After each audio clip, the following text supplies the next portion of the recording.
So gender-based violence at this point is a crisis because it has been percolated down to so many levels, to so many institutions, to so many lived realities and social spaces.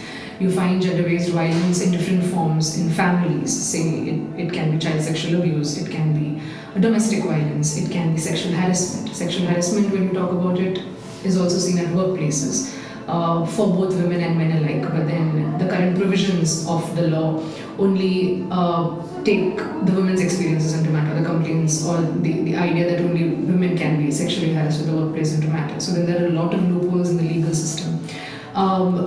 Gender-based gender bias in itself starts, I believe personally, from educational institutions, which is why there needs to be a great deal of importance or significance, or the change needs to start with how education is propagated, education is transferred from generation to generation.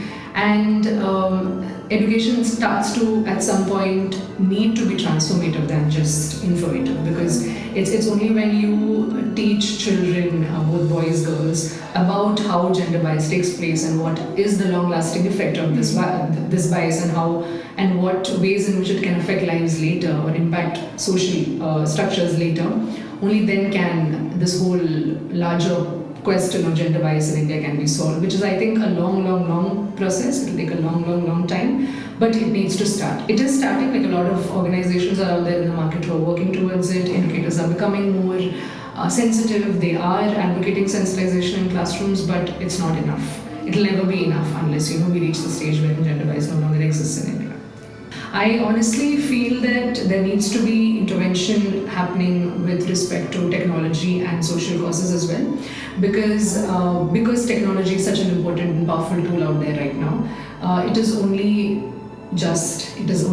sensible that you look at how we can use technology to address all these issues that have been challenging us at the social front. And if at all, how can we use these to raise awareness about these issues as well?